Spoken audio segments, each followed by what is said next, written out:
Do you want an amazing marriage? Are you ready to take your marriage to the next level? Then stick around for Your Marriage Matters podcast with marriage coach Lynn. Let's put some fun and sizzle into your relationship. Congratulations, newlyweds! It's fitting to do this show after my recent series, Before You Get Married. I want to congratulate all of you who value lifelong happy marriage by taking the plunge. I hope you find your marriage to be the most rewarding and gratifying relationship of your life. Today, I want to offer suggestions to newlyweds, or those married for up to a year. This information can also be a reminder to those who've been married for several years. I'm just going to list 12 suggestions for newlyweds, not in any particular order. Number 1, chores and expectations about chores. Did you know that disagreement about chores usually makes the top 5 list of things couples argue about? As newlyweds, my husband and I lived in a small apartment, and every Saturday we would do chores for part of the day. He made the list and I agreed to it. I preferred vacuuming, he preferred cleaning the bathrooms. I ended up doing more of the cooking. He is fastidious with detail, so he's been the bill payer. We had a list where the chores rotated every 2 weeks, so we didn't get bored or stuck with anything. I end up doing the laundry and ironing. He's happy to take care of the yard outside. Maybe some of this is traditional male-female roles, but it's what we're comfortable with. Be sure to discuss what each of you want to do. Number 2, continue to strengthen your financial situation to the best of your ability. My husband and I were both professionals when we started out. When I was almost 30, we had 3 children, and I chose to be a family mom and no longer spent my time in the workplace. I was able to do so comfortably because we always lived on one salary and considered my contribution to the family finances as extra. Continue to pay off loans in a responsible way. If you end up spending above your means, you might not be able to have all of the freedom that you want. Owing a lot of money for a lot of things or a certain lifestyle requires a certain lifestyle to maintain that. I've met many people who have a hard time making adjustments after a child or 2 enters the family. A working woman who would like to breastfeed and spend more time with her baby at home often finds herself needing to return to work based on lifestyle preferences and financial commitments. But the good news is that today's millennials have more choices of creating work based at home than in past generations. The third suggestion I'd like to share with newlyweds is that you should really be open about your sex life. Talk, discuss, learn, give feedback. When it comes to sex, authenticity and honesty will enhance overall intimacy in your marriage. Number 4, what bothers you is usually not about the spouse, but it's about you. Again, what bothers you is usually not about your spouse, but it's about you. I have a book recommendation for newlyweds that shares a few good stories from the author during his newly married months. The title is Things I Wish I Knew Before We Got Married by Gary Chapman. He talks about how he tried to retrain his wife when she left drawers and cabinets open in the kitchen. He would ask her, he would tell her, he would show her.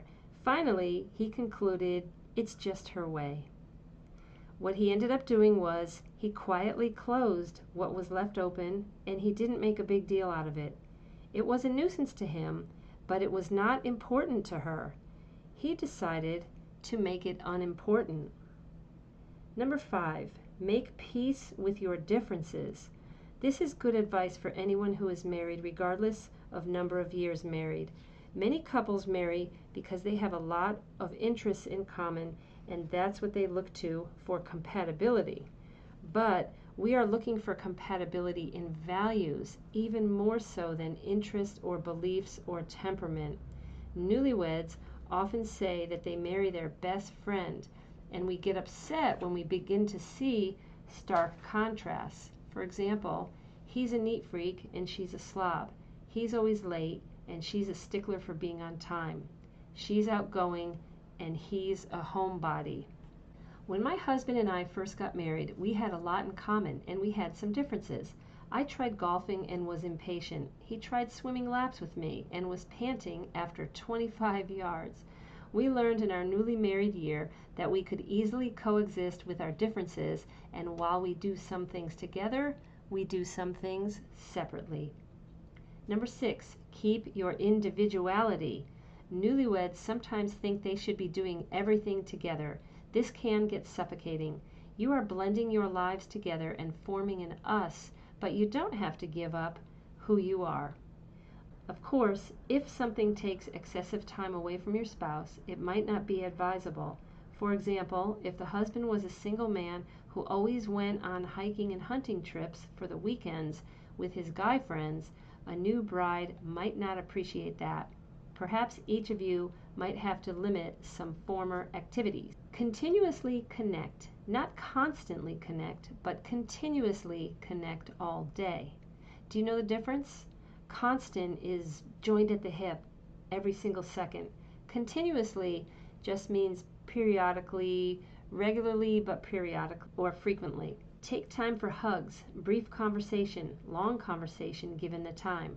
You each need your space and individual pursuits, individual interests, and freedom to be who you are.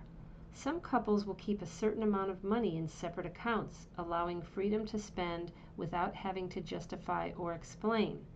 I wouldn't recommend that you take your entire financial contributions and keep them separate, but there can be a portion to keep separate to give you the freedom that you might like to have. Some partners take individual trips. It's good to have a mix and freedom. I reached a point where I felt the need to go on vacation alone one summer a few years ago, and I just wanted to get away for 3 or 4 nights. So I went to the beach and I had a great time. I came back to my family renewed. I used to go on an annual weekend retreat when I lived in Virginia. It's important to do things for the soul. I recently spent 5 nights in New York City with a friend and my daughter.